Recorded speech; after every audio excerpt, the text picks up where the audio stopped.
જે આજે થોડાક ફરી આજે એક એવો દિવસ છે કે જ્યારે આપણને થોડા પોઝિટિવ સંકેત વૈશ્વિક બજારોથી મળી રહ્યા છે, કારણ કે ગઈકાલે જુઓ અમેરિકાના બજારો છે એ આપણને અહીંયાથી સારી એવી તેજી સાથે બંધ થતા જોવા મળ્યા છે. અને ત્યાં આગળ પણ જે આપણે થોડા વખત પહેલાં આપણા બજારમાં જોયું હતું, એક રેકોર્ડ સ્તર તરફનો કારોબાર અમેરિકાના બજારની અંદર આપણને જોવા મળ્યો છે. S&P 500 આપણને લગભગ 0.5% જેટલો વધતો દેખાયો અને નવા રેકોર્ડ ઊંચાઈ પર એ બંધ થયો છે.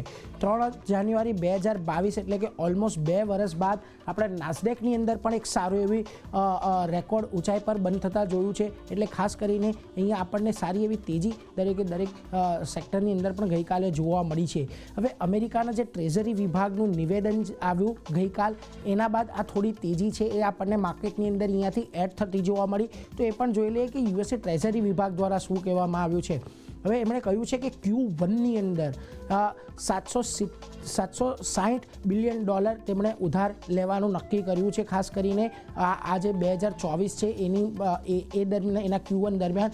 પરંતુ બજારની એવી આશા હતી કે અહીંયાથી વધારે પડતું જે ડેટ છે એ લેવામાં આવશે, પરંતુ બજારની અપેક્ષા કરતાં $55 બિલિયન ઓછું ડેટ અહીંયાથી અમેરિકન સરકાર અને અમેરિકન ટ્રેઝરી વિભાગ લેવા જઈ રહી છે. જેને કારણે એક વસ્તુ તો અહીંયાથી એ નક્કી થાય છે કે સરકારનો જે ફોકસ છે એ થોડો લિક્વિડિટી વધારવાની ઉપર અહીંયાથી દેખાઈ રહ્યો છે. અને એના કારણે જ આપણે ગઈકાલે અહીંયા બજારની અંદર સારી એવી તેજી પણ જોવા મળી હતી, કારણ કે આજે ડેટ લેવાનું જે ટ્રેઝરી વિભાગનું નિવેદન આવ્યું છે એનાથી ખાસ તો એ વાત પણ અહીંયાથી એક ફલિત થાય છે કે અમેરિકન સરકાર અહીંયાથી પોતાનું દેવું થોડું ઓછું રાખવા માંગે છે. અને એ પરિસ્થિતિ અમેરિકાના અર્થતંત્ર માટે અહીંયાથી સારી રહેતી જોવા મળશે. અને એ જ કારણ રહ્યું કે કાલે આપણને ગઈકાલે તેજી એક સારી જોવા મળી. પરંતુ આ જે સપ્તાહ છે એ સપ્તાહ ઘણું મહત્ત્વનું પણ છે અમેરિકન બજાર માટે, ઓવરઓલ વૈશ્વિક બજાર માટે અને ભારતીય બજાર માટે. વૈશ્વિક બજાર અને અમેરિકન બજાર માટે એટલા માટે કારણ કે FOMCની બેઠક આપણને આ સપ્તાહની અંદર થવાની છે અને એનો નિર્ણય પણ આવશે, આપણું બજેટ પણ આવશે, એટલા માટે પણ આપણે ઇમ્પોર્ટન્ટ છે. પરંતુ એ ઉપરાંત આ અઠવાડિયે આપણને જે મોટા પરિણામો અમેરિકાની અંદર આવતા જોવા મળવાના છે. જો Microsoft, Apple, alphabet, Amazon, meta, દરેક મોટી ટેકનોલોજી કંપની છે એના આપણે આ સપ્તાહની અંદર પરિણામ આવતા જોવા મળવાના છે. એટલે ખાસ અહીંયાથી એટલા માટે પણ મહત્ત્વનું છે. અને એની સાથે જ આ સપ્તાહે જુઓ 1 ફેબ્રુઆરીએ આપણને નોન ફાર્મ પેરોલના આંકડા આવતા દેખાશે. 2 ફેબ્રુઆરીએ આપણને અહીંયાથી બેરોજગાર દરો પરના આંકડા આવતા દેખાશે. દરો પર ફેડનો નિર્ણય 1 ફેબ્રુઆરીએ આવતો દેખાશે. એટલે ઘણા બધા એક્શન પેક અઠવાડિયું આપણે આ રહેવાનું છે, ઇવેન્ટ્સને લઈને પણ અને ખાસ કરીને જે પરિણામો આવવાના છે એને લઈને પણ. એટલે આ બધાને લીધે આપણને થોડી અમેરિકન બજારની અંદર પણ એક્શન જોવા મળશે. પરંતુ આજની વાત કરી લઈએ તો આજે આપણને થોડા પોઝિટિવ સંકેત મળી રહ્યા છે.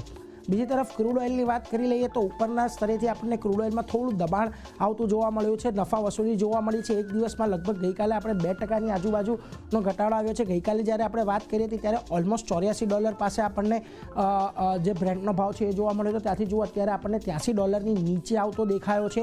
અને ખાસ કરીને WTIમાં પણ $78ની નીચે આપણને જે કારોબાર છે ત્યાં દેખાયો છે. હવે રેડ સીમાં જે તણાવ એક વખત ફરી વધ્યો છે એ બાદ આપણને અહીંયા ભાવ ઘટતા જોવા મળી રહ્યા છે. અને બીજી તરફ જોર્ડનમાં અમેરિકાના સૈનિકો પર ડ્રોનથી હુમલો પણ કરવામાં આવ્યો છે. અને આ હુમલાની અંદર 3 અમેરિકન સૈનિકોએ જીવ ગુમાવ્યો છે. અને સમાચાર હાલ અત્યાર સુધી મળી રહ્યા છે. અને ડ્રોન હુમલામાં 34થી વધુ સૈનિકો ઘાયલ થયા છે. એટલે આ બધી પરિસ્થિતિ પણ થોડીક એસ્કેલેશન તરફ જશે. એટલે એ બધી પરિસ્થિતિની પણ અત્યારે આપણને ક્રૂડના પ્રાઇસની અંદર થોડી ઇમ્પેક્ટ આવતી જોવા મળી રહી છે. પરંતુ આજે આપણને થોડા ક્રૂડના તરફથી રાહત છે. બીજી તરફ એશિયાના બજારો પર નજર કરી લઈએ તો મોટેભાગના આજે બજારોમાં આપણને થોડો મિશ્ર કારોબાર જોવા મળી રહ્યો છે. જુઓ નિક્કેઈ થોડું પોઝિટિવ છે, પરંતુ શાંઘાઈ અને હેંગસેંગની અંદર સારો એવો ઘટાડો આજે આપણે આવતો જોવા મળી રહ્યો છે. આ સિવાય તાઇવાનમાં પણ થોડો ઘટાડો છે, પરંતુ કોસ્પી અને સ્ટ્રેટ ટાઈમ્સ થોડું આજે તેજી સાથે અહીંયાથી કામકાજ કરી રહ્યું છે.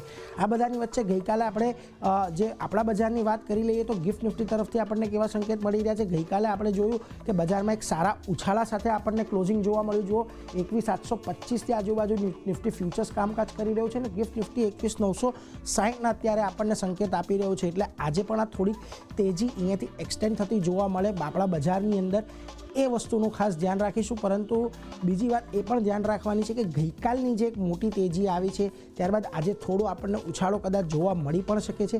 અને ત્યારબાદ બજારમાં આપણને કદાચ ઉપરના સ્તરે એક નફા વસૂલી આવતી પણ દેખાય એવું શક્ય બની શકે છે. તો ઓવરઓલ એક અત્યારે તો એક ઓપનિંગ જે છે આપણા બજારનું એ પોઝિટિવ થવાના સંકેત આપણને વૈશ્વિક બજારોથી મળી રહ્યા છે. આભાર આપનો આ સમગ્ર માહિતી માટે.